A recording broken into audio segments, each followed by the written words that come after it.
Merci Président, merci Madame le Commissaire d'être parmi nous. Je suis un petit peu désolé de vous dire qu'on a assisté à l'habituel satisfecit, à l'habituel exercice d'autosatisfaction, mais vous avez bien raison, Madame le Commissaire, c'est bon pour le moral.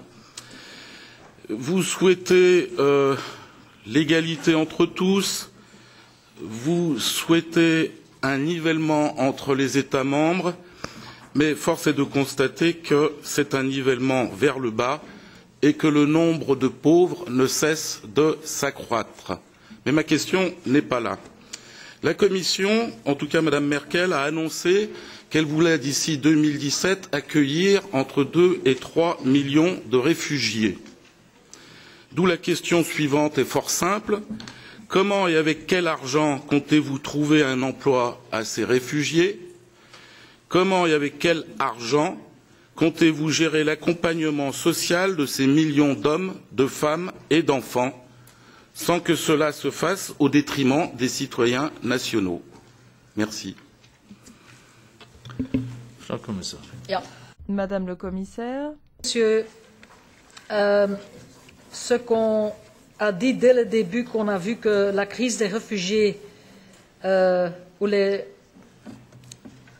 le flux des réfugiés était en train de devenir une crise, disons, immédiatement, j'ai demandé à toutes les agences du Fonds social européen de se réunir ici à Bruxelles pour regarder comment on peut utiliser le Fonds social européen pour aussi accueillir, inclure socialement et économiquement les réfugiés qui ont droit à une protection internationale et auxquels nous, en tant qu'Européens, en tant que pays membres aussi, veulent leur octroyer les droits qu'ils ont à la base d'obligations morales et internationales.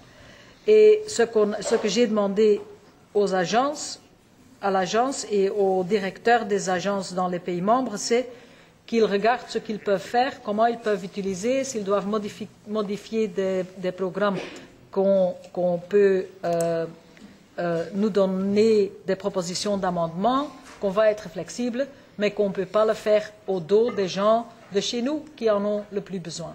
Et c'est là qu'on doit trouver une balance et je suis sûre que tous les États membres sont en mesure de faire cela.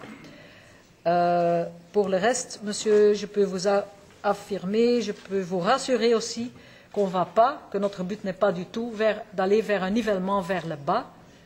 On veut plus de convergence parce qu'on sait, et ça c'est confirmé par le Fonds monétaire international, c'est confirmé par le OECD, que quand la divergence économique et sociale est trop grande dans un pays membre ou entre les pays membres, que cela n'est pas bon pour la croissance économique. Donc, on a besoin de plus de convergence et plus de equal chances,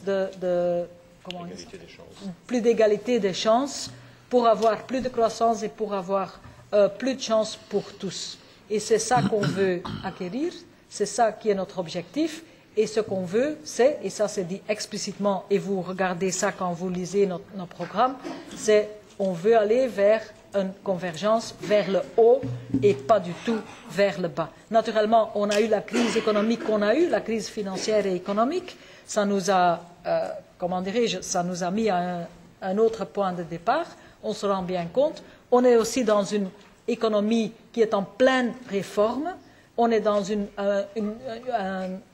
ère de globalisation et on peut être content ou pas être content avec ça, mais c'est une évolution de l'humanité qu'on ne va pas contrarier parce que ça n'a aucun sens. On doit la guider, on doit la suivre, on doit l'accompagner et on doit s'organiser tel qu'on en fait une opportunité pour la plupart des gens, pour tous les gens, et c'est ça qui est notre but et que vous voyez, que vous lisez dans nos programmes. Merci beaucoup.